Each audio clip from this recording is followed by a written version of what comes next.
Ya, jadi yang terbayang tuh apa yang dihalalkan oleh Allah. Konsultasi ke ulama, lihat bakat Anda, minta sama Allah. Kalau Anda lakukan ini, kata Allah, aku mudahkan engkau mendapatinya, bukan engkau lelah mencarinya.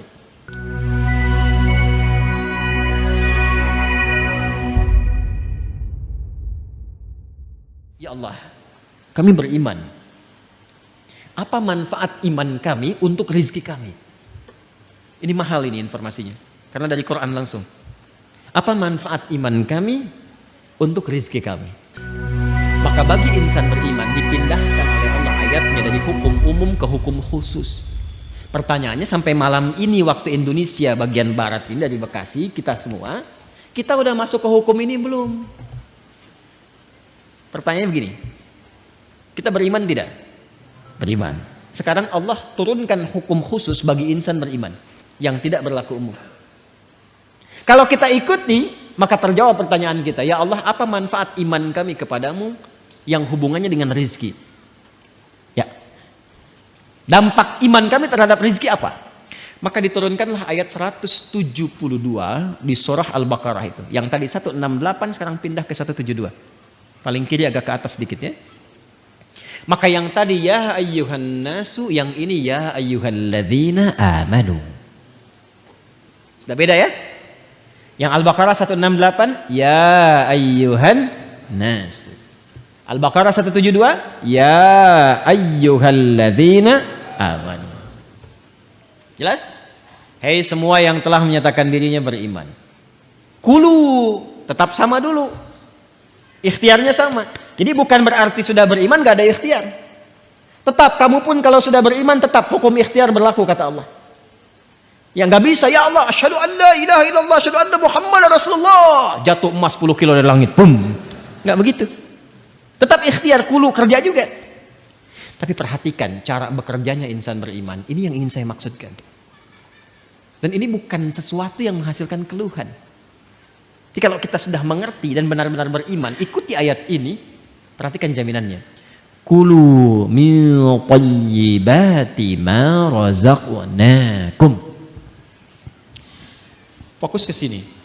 Al-Baqarah ayat 168, kulu dengan ya ayyuhan nasu kulu mimma fil ard halalan thayyiban, halalan thayyiban.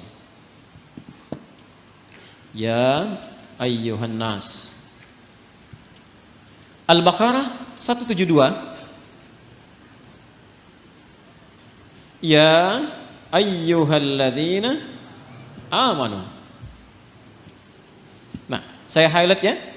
Yang ini ya ayyuhan nas, manusia, hukum umum, ini sifatnya universal.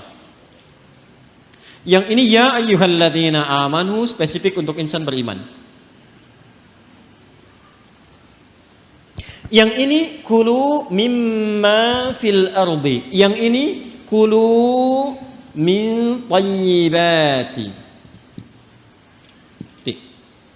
ma razaqnakum.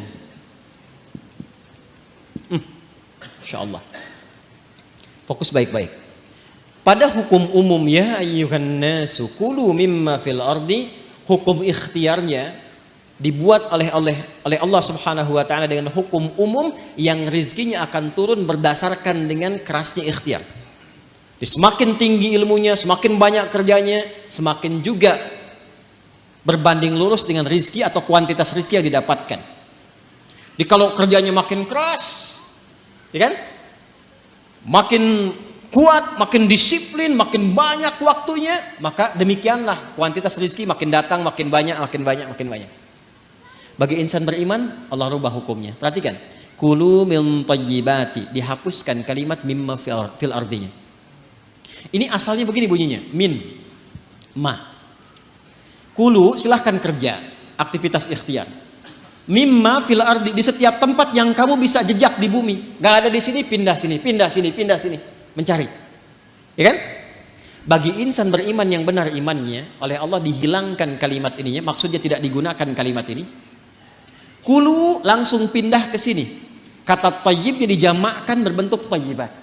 Dibuang halalnya, dimunculkan kata thayyibnya dalam bentuk jamak. Kulu min thayyibati ma razaqnakum. Dan yang paling dahsyat diganti kata mimma fil ardi dengan kalimat ma razaqnakum. Perhatikan cara menerjemahkannya. Kalau kita baca Quran, bacanya begini, ya ayyuhalladzina amanu kulu min thayyibati ma razaqnakum. Tapi kalau kita terjemahkan, cara membacanya begini. Hai semua insan beriman, ma razaqnakum, telah banyak aku siapkan. Dengan keagunganku aku telah siapkan rizki untukmu. Jelas? Paham gak sampai sini? Nah, bagaimana cara mendapatinya? Maka mencarilah, berikhtiarlah untuk mendapatkan aku yang telah siapkan itu, yang telah aku siapkan itu dengan imanmu. Bagaimana ya Allah cara mencari rizki dengan iman? Pertama, Allah buang pada bagian kedua kata halal yang gak disebutkan. Yang ini halalan thayyibah, yang ini dibuang kata halalnya. Tidak ditemukan kata halal. Ya ayyuhalladzina amanu kulu min thayyibati, halalnya kemana? Kenapa dibuang kata halal? Karena bagi insan beriman itu, imannya sudah otomatis membimbing ia pada segala yang halal. Pengertiannya apa? Pengertiannya, setiap insan beriman itu mustahil mencari yang haram. Jadi kalau kita insan beriman selalu terpikir mencari yang halal, itu rizkinya Allah akan dekatkan kepada kita. Sehingga tidak lelah mencarinya. Itu maksudnya. Jadi sekarang kalau mau kerja, kalau mau cari apapun, yang dibayangkan pertama kali jangan sulitnya dulu. Jangan capeknya. Jangan jauhnya, yang dibayangkan halalnya. Ya, jadi yang terbayang itu apa yang dihalalkan oleh Allah. Konsultasi ke ulama, lihat bakat Anda, minta sama Allah. Kalau Anda lakukan ini, kata Allah, aku mudahkan engkau mendapatinya, bukan engkau lelah mencarinya. Itu yang dimaksudkan. Nah, kalaupun sudah dapat, iman itu akan membimbing kita untuk selalu menyikapi rezeki dengan asas manfaat. Jadi yang Allah berikan nanti berkahnya. Dan berkah itu nggak dilihat pada banyaknya. Nggak dilihat pada banyaknya, karena setiap yang berkah itu pasti mengandung manfaat. Di ciri insan beriman itu sudah nggak lelah mendapatinya, lalu nafsunya ditata oleh Allah supaya memanfaatkan apa yang dicari itu, segala yang bermanfaat untuk dirinya saja. Jadi akhirnya dia nggak sibuk banyak berpikir sesuatu, yang penting bermanfaat untuk dirinya dia dapatkan. Saya beri contoh begini, yang paling gampang memahaminya. Bapak Ibu kalau haus itu butuh apa? Minum. Sederhananya kan ada minuman, kita minum selesai haus kan? Itu konsep dasarnya. Jadi kalau ada air bening, ini air misalnya bening, airnya bagus, menyehatkan, baik. Kalau diminum, hausnya hilang nggak? Nah, itulah asas manfaat namanya. Saya bukan ingin contohkan saya minum, bukan. Saya tidak terbiasa ceramah sambil minum. Ya, karena memang nggak mungkin ceramah sambil minum itu ya. Ya, simpan dulu. Itu. Yang saya ingin katakan, prinsip minum itu menghilangkan haus. Tapi persoalannya ketika nafsu menunggangi itu, ini masalah. Minum Pak, nggak mau yang ini pengen buah naga. Naganya coba yang di Depok ya caranya. Kebayang nggak? Sekalian beli nasi goreng ya ke Kebon Sirih, mampir di situ. Jam segini suruh nari nasi goreng yang di Kebon Sirih. Padahal di depan udah banyak keliling-keliling, tek. Nyari sana macet, dapat buah naga, begitu mau Kebon Sirih tutup. Akhirnya nggak makan gitu. Itulah nafsu. Itulah nafsu. Kalau sudah ditunggangi oleh nafsu berdasarkan provokasi setan. Paham nggak sampai sini? Maka insan beriman itu kalau dia mencari rizki dengan imannya, maka Allah akan bimbing ia mendapatkan rizki itu dan dijamaahkan bentuk thayyibnya dalam bentuk berkah. Min thayyibati, aku tambahkan kualitasnya sekalipun dalam pandangan manusia kuantitasnya terlihat sedikit. Contoh begini, 1 juta dengan 10 juta banyak mana?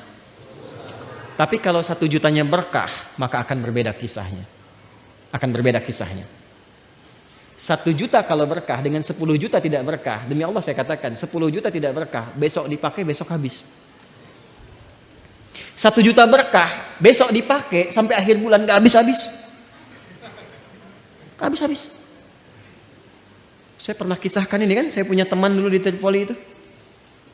Ya, dia dari Bukit Tinggi itu diberikan oleh ibunya yang penyayang. Masya Allah. Rizki yang paling halal yang pernah dikumpulkan oleh ibunya, sejumlah $50. Ia berangkat teman-teman sampai di Tripoli selama 4 tahun, itu nggak habis $50 itu, dan nggak pernah terpakai $50. Sampai dia berazam mohon pada Allah, saya ingin ganti perjuangan ibu saya memberi saya ini dengan menghajikan beliau, dan dikabul oleh Allah.